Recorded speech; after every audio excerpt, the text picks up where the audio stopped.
Hello, मेरा नाम रौनक है और मैं हरियाणा का रहने वाला हूँ।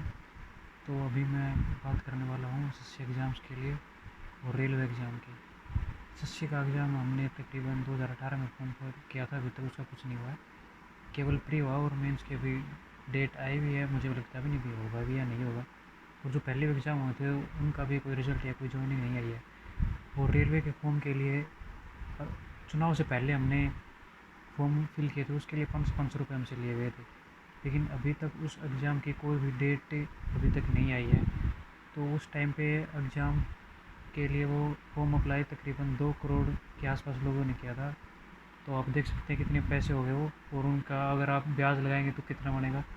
गवर्नमेंट 24% ब्याज के हिसाब से लेती है, तो आप देख सकते हैं कि कितना पैसा हमारा सरकार हजम कर गई। और इस मामले में सरकार ने अभी तक कोई भी नोटिस कुछ भी जारी नहीं किया है, किसी को भी कुछ भी नहीं बताया, किसी स्टूडेंट को कोई इन्फॉर्मेशन इसके बारे में नहीं दी गई है। ये वैकेंसी निकालते हैं क्यों? अगर इन्हें वो कंप्लीट करनी ही नहीं है तो हमसे पैसे भी क्यों लेते हैं? 500 रुपये, किसी के 100 रुपये, किसी के 700, किसी के 1000 रुपये, इतने इतने पैसे हमसे लेते हैं और फिर उसका कोई एग्ज़ाम भी नहीं होता। कितने कितने सालों तक हमें वेट करना पड़ता है कि कब एग्ज़ाम होगा, कब रिज़ल्ट आएगा और कब उसकी जॉइनिंग होगा। तकरीबन 4 से 5 साल लगा देते हैं एक एग्ज़ाम को कंप्लीट करने के लिए, और हमारे पास और कोई रास्ता भी नहीं है वेट करने के सिवा।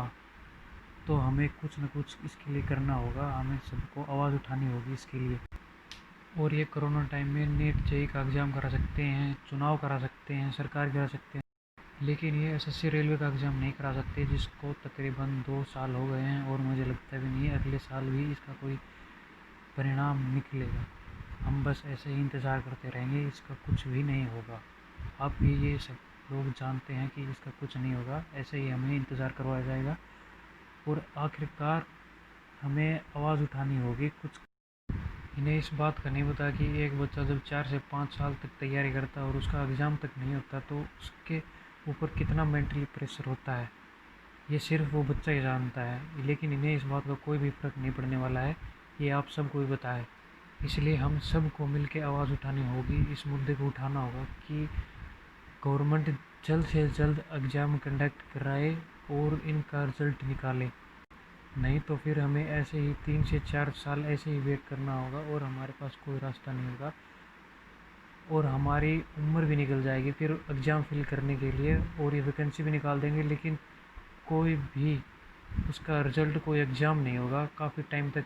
अब देख ही सकते हैं, अब हरियाणा पुलिस का फॉर्म भर रखा होगा बहुत से लोगों ने, कितने लाख लोगों ने उसका फॉर्म भरा है, लेकिन उसकी कोई डेट भी नहीं आई अभी तक, कुछ पता ही नहीं। फिर फॉर्म ओपन कर दिया उन्होंने वो साइट, फिर वो भर दिया और लोगों ने, लेकिन उसका ये तो नहीं पता कि वो होगा कब। बच्चे तैयारी कर रहे हैं, ऐसे ही लगे हुए हैं, 1 साल हो गया, 2 साल हो गया, कब तक तैयारी करे बच्चा? तो मेरा आप सभी से अनुरोध है कि हमें अपनी आवाज़ उठानी होगी। अगर हम अपनी आवाज़ नहीं उठाएंगे तो कुछ भी नहीं होगा। ये यूथ है, ये गवर्नमेंट बना सकता है तो गवर्नमेंट गिरा भी सकता है। तो आप अपनी ताकत को पहचानें।